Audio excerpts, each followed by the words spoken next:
नमस्कार दोस्तों, स्वागत है आपका मेरे चैनल कॉमिक्स लाइफ में। शुरू करते हैं मनोज कॉमिक्स की एक मज़ेदार कॉमिक्स, कर्मकांडी पंडित और विचित्र स्वप्न। कर्मकांडी पंडित और विचित्र स्वप्न, लेखक विजय कुमार वत्स, चित्रांकन प्रकाश बांदोडकर। वह एक बहुत ही मनहूस दिन था जब राज दरबार में राज सिंहासन पर बैठे हुए राजा सूर्यकांत की अकस्मात ही हृदय गति रुक गई, जिससे तत्काल ही राजा सूर्यकांत की मृत्यु हो गई। प्रधानमंत्री रूपदेव ने दौड़कर सूर्यकांत की नाड़ी देखी तो वह हक्का बक्का रह गया। ओह, महाराज की तो मृत्यु हो चुकी है। क्या महाराज की मृत्यु हो गई? राजा सूर्यकांत की मृत्यु की सूचना पाते ही दरबार में उपस्थित सभी लोगों के चेहरे पर शोक की लहर दौड़ गई। महारानी लीलावती को राजा सूर्यकांत की मृत्यु की सूचना मिली तो वह बिलक उठी। हाय मेरे स्वामी, तुम मुझे अकेला क्यों छोड़ गए? युवराज निशिकांत, जो राजा सूर्यकांत के शव से लिपटकर बुरी तरह फफक उठा। पिताजी महाराज, अब हम किसे पिता कहकर पुकारेंगे? निशिकांत का विलाप सुनकर सभी के दिल भर आए। महारानी लीलावती भी दुख से बार बार मूर्छित हो रही थी। बड़े ही शोकपूर्ण वातावरण में राजा सूर्यकांत का अंतिम संस्कार किया गया। युवराज निशिकांत जब राजा सूर्यकांत की अंत्येष्टि करके राजमहल वापस लौटा तो रात घेराई थी। दुख से चोर निशिकांत अपनी शैया पर लेट गया। ना जाने रात्रि के किस पहर में उसकी आंख लगी। सोते हुए उसने एक स्वप्न देखा। पिताजी महाराज, आप? निशिकांत, मैं तुम्हें एक बहुत ही महत्वपूर्ण बात बताने आया हूँ। आज्ञा दीजिए पिताजी महाराज। सुनो निशिकांत, सौमित्रपुर राज्य का राज सिंहासन खाली पड़ा हुआ है। कल राजकीय परंपराओं के साथ तुम्हें उस सिंहासन पर आसीन होना है, लेकिन बेटा उस सिंहासन पर बैठकर किसी के साथ अन्याय न करना। जो भी तुम्हारे दरबार में आए उसे हर प्रकार से संतुष्ट करके ही राज दरबार से वापस भेजना। पिताजी महाराज, मैं आपकी बात को हमेशा याद रखूंगा। इसी में तुम्हारी और राज्य की भलाई है निशिकांत। इतना कहकर सूर्यकांत अदृश्य हो गए।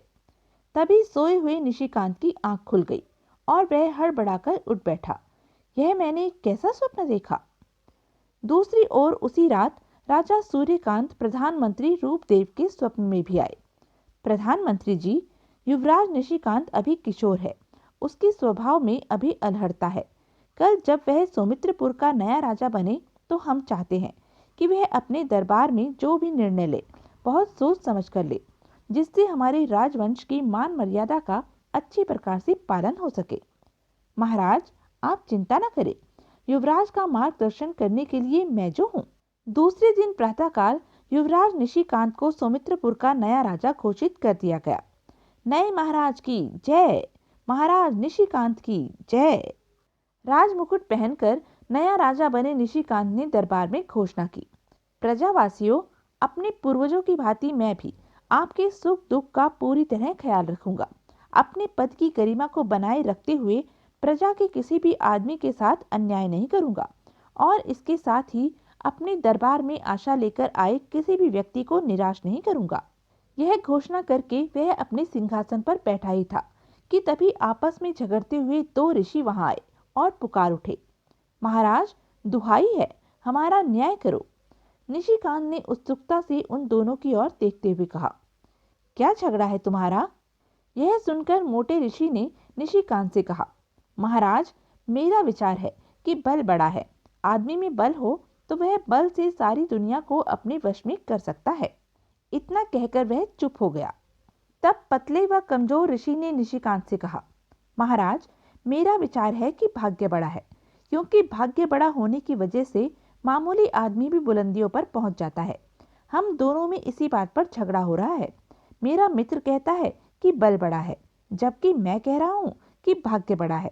अब सोच समझकर आप ही हमारा न्याय करें कि हम दोनों में से किसका कथन सत्य है। दोनों ऋषियों की बात सुनकर निशिकांत सोचने लगा, बड़ा ही विचित्र झगड़ा है इन दोनों ऋषियों का, कैसे इनका सही फैसला करूं। रात स्वप्न में पिताजी महाराज ने आकर आदेश दिया था कि दरबार में जो भी आए उसके साथ अन्याय ना हो। इन दोनों ऋषियों के झगड़े का सही सही न्याय करना चाहिए। निशिकांत अभी सोच में डूबा हुआ था कि उसके पास खड़े प्रधानमंत्री रूपदेव ने दोनों ऋषियों से कहा, आप दोनों को महाराज निशिकांत निराश नहीं करेंगे। वे चाहते हैं कि आपके झगड़े का जो भी फैसला करें बहुत ही सोच समझ कर करें। आप दोनों को थोड़ी असुविधा तो होगी, पर आपसे प्रार्थना है कि आप दोनों आज से ठीक 1 माह पश्चात दरबार में आना, तभी महाराज आप दोनों के झगड़े का न्याय करेंगे। प्रधानमंत्री रूपदेव की बात सुनकर निशिकांत ने चौंक कर उनकी ओर देखा। दूसरी ओर प्रधानमंत्री की बात सुन दोनों ऋषियों ने एक स्वर में प्रधानमंत्री से कहा, हमें आपकी बात स्वीकार है प्रधानमंत्री जी। आज से ठीक 1 माह पश्चात अपने झगड़े का फैसला सुनने हम पुनः दरबार में आएंगे। इतना कहकर दोनों ऋषि दरबार से निकल गए। दरबार की समाप्ति पर निशिकांत ने प्रधानमंत्री रूपदेव को एकांत में बुलाकर पूछा, प्रधानमंत्री जी, हमें एक बात समझ में नहीं आई। इससे पहले कि हम दरबार में आए दोनों ऋषियों के झगड़े का फैसला सुनाते, आपने पहले ही बीच में बोलकर उन दोनों ऋषियों को 1 महीने का समय क्यों दे दिया? हम तो आज ही उनके झगड़े का उचित फैसला कर सकते थे। महाराज, मैं जानता हूँ कि आप बहुत बलशाली हैं। बाल्य अवस्था से ही आपने बल के द्वारा कठिन से कठिन कार्यों को सिद्ध किया है, इसलिए आप निश्चय ही बिना सोचे समझे बल को ही बड़ा बताते। इसमें क्या है संदेह है प्रधानमंत्री जी? निश्चय ही बल भाग्य से बड़ा है। आदमी में बल हो तो वह भाग्य पर बड़ी आसानी से विजय पा सकता है। महाराज, मेरा अनुभव कहता है कि आप गलती पर हैं। प्रधानमंत्री जी, जानते हैं आप क्या कह रहे हैं? आप सुमित्रपुर के राजा को गलत बता रहे हैं। क्षमा करिए महाराज, यदि कल रात स्वप्न में दिवंगत महाराज सूर्यकांत आकर मुझे आदेश न देते तो मैं आज दरबार में आपकी बातों में हरगिज हस्तक्षेप न करता। यह सुनकर निशिकांत चौंका। क्या कहा? आपको कल रात स्वप्न में स्वर्गीय पिताजी महाराज दिखाई दिए थे? हाँ महाराज। स्वप्न में आपको स्वर्गीय पिताजी महाराज ने क्या आदेश दिया था? उन्होंने कहा था कि आप अभी किशोर हैं, अभी आपके स्वभाव में अलहड़ता है, इसलिए वे चाहते थे कि सौमित्रपुर के नए राजा बनने के पश्चात आप जो भी निर्णय लें बहुत सोच समझ कर लें, जिससे राजवंश की मान मर्यादा का अच्छी प्रकार पालन हो सके। वे चाहते थे कि हम तुम्हारा उचित मार्गदर्शन करें। अतः मैंने महाराज को वचन दिया था कि मैं आपका उचित मार्गदर्शन करूंगा। इसी कारण मैंने दरबार में आए दोनों ऋषियों को 1 महीने का समय दिया है। महाराज, उन दोनों ऋषियों का मुकदमा आपके दरबार में पहला मुकदमा था, इसलिए मैं चाहता हूँ कि इस मुकदमे का फैसला आप बड़ी जांच परख के बाद करें, ताकि लोग आपके फैसले की प्रशंसा कर सकें। आप कह तो ठीक रहे हैं प्रधानमंत्री जी। हमें भी कल रात स्वप्न में पिताजी महाराज ने दर्शन दिए थे। उन्होंने हमसे भी कहा था कि राज सिंहासन पर बैठकर किसी के साथ अन्याय न करना। अतः अब आपकी बात सुनकर हमें भी ऐसा लग रहा है कि उन दोनों ऋषियों के झगड़े का फैसला करने में हमें जल्दबाजी नहीं करनी चाहिए। लेकिन साथ ही हमें यह भी समझ नहीं आ रहा है कि अब हम उन दोनों ऋषियों के झगड़े का फैसला किस प्रकार करें। इसका हल भी मेरे पास है महाराज। कहने को तो दोनों ऋषियों के झगड़े का कारण छोटा है, लेकिन आप अभी राजनीति में नए हैं, इसलिए आपको सबसे पहले व्यवहारिक ज्ञान सीखना चाहिए। मेरी राय में आप 1 माह के लिए साधारण मनुष्य के वेश में देश भ्रमण पर निकल जाइए और उस भ्रमण काल में देखिए व परखिए कि बल बड़ा है या भाग्य। इस प्रकार आपको ऋषियों के झगड़े का हल भी मिल जाएगा और आपका व्यवहारिक ज्ञान भी बढ़ेगा। आपका कहना उचित है प्रधानमंत्री जी। हमें आपकी दी हुई राय जच गई है, अतः हम आज ही 1 माह के लिए देश भ्रमण पर निकल जाते हैं। आप निश्चिंत होकर देश भ्रमण पर जाइए महाराज। आपके पीछे मैं राज्य का भली प्रकार ध्यान रखूंगा। हमें आपसे ऐसी ही आशा है प्रधानमंत्री जी। निशिकांत उसी दिन देश भ्रमण पर निकल पड़ा। चलते चलते वह एक वन में पहुंचा। ओह, बूढ़े आदमी के रथ का पहिया कीचड़ में धंस गया है। बेचारा पूरी शक्ति लगाकर पहिए को कीचड़ में से निकालने का प्रयत्न कर रहा है, लेकिन फिर भी सफल नहीं हो पा रहा है। मुझे आगे बढ़कर बूढ़े की सहायता करनी चाहिए। यह सोचकर वह उस बूढ़े के पास पहुंचा। श्रीमान, क्या मैं आपकी कुछ सहायता कर सकता हूँ? हाँ, मेरे रथ का पहिया कीचड़ में फंस गया है। मेरे साथ लगकर जरा मेरे रथ को कीचड़ में से निकलवा दो तो तुम्हारी बड़ी मेहरबानी होगी। श्रीमान, आप अलग हटकर खड़े हो जाइए। मैं अकेला ही रथ के पहिए को कीचड़ में से निकाल दूंगा। तुम अकेले भला इतनी भारी रथ को खींचकर उसके पहिए को कीचड़ में से कैसे निकाल सकते हो? बूढ़े की बात सुनकर निशिकांत हंसा। श्रीमान, आप कैसी बात कर रहे हैं? आदमी में बल हो तो वह असंभव कार्य को भी संभव करके दिखा सकता है। तब जरा हम भी तो देखें कि तुम में कितना बल है। कहकर बूढ़ा रथ से एक ओर हटकर खड़ा हो गया।